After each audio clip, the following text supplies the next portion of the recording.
জুলাই ফাউন্ডেশনে দৌড়াইতে দৌড়াইতে আমার 40 থেকে 45-এর উপরে গেছে, নিচে যায় না।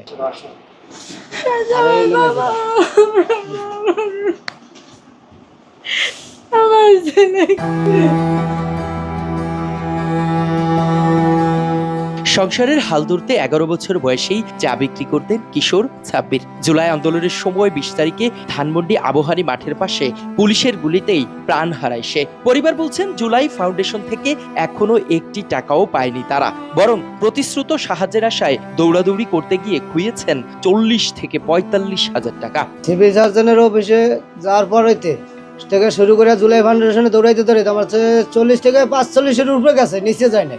আর নিজের আজিরা মাইর, এটা তো কোনো কথা না।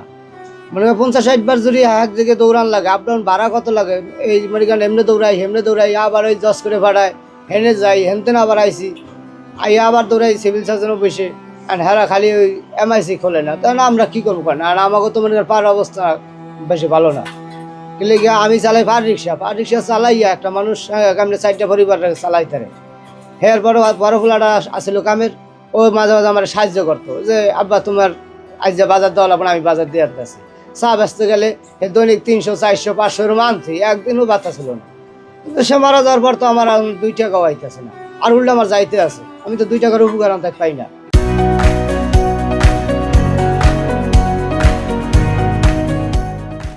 সরেজমিনে রায়েরবাজার আজিজ খান সড়কে সাব্বিরের ভাড়া বাসায় গেলে দেখা যায়, জীর্ণশীর্ণ ঘরে মানবেতর জীবনযাপন করছেন বাবা মা। সন্তানের কথা তুলতেই কান্নায় ভেঙে পড়েন দুজনেই। 20 লাখ টাকা দেয়, 15 লাখ সবই দিতে আছি, কই কিছুই তো দেয় না।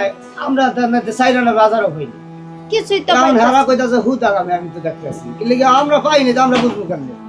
আমাকে যে 7 মাস 8 মাসে পড়িয়ে গেছে, খালি কইতাছে এমএস খোলে না। হারা খালি 7 মাস যদি এমএস না করে তাহলে টাকা দেয় কেমনে?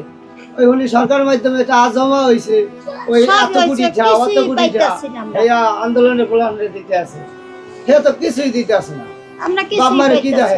আমরা যে অসুস্থ হয়ে পড়িয়া থাই, জায়গা জায়গায় দৌড়াই, এই সিভিল সার্জন অফিসে যাইতে কয়, এই গেছি জজ করে, ডিসি অফিসে জজ করে গেছি, হেনে কইতাছে কয় হ্যাঁ হইয়া যাইবানে। আবার সিভিল সার্জন অফিসে যাই, কয় মাস এই হয়ে যাবে আগামী সপ্তাহের মধ্যে। করতে করতে করতে যে 7টা মাসে মানে দৌড়াইতে ওনার মানে আত্মাত নাই, আর হেলিকার দৌড়াই। এ ঘটনায় ধানমন্ডি থানায় মামলা করেন সাব্বিরের নানা জয়নাল শেখ। মামলাটি হয় 2024 সালের 21শে অগস্ট। নথি অনুযায়ী 10 জনের নাম উল্লেখ করে 20 জনকে অজ্ঞাত দেখিয়ে মামলা রুজু হয়। তবে এখনো কেউ গ্রেপ্তার হয়েছে কিনা সে বিষয়ে স্পষ্ট কোনো তথ্য জানায়নি প্রশাসন।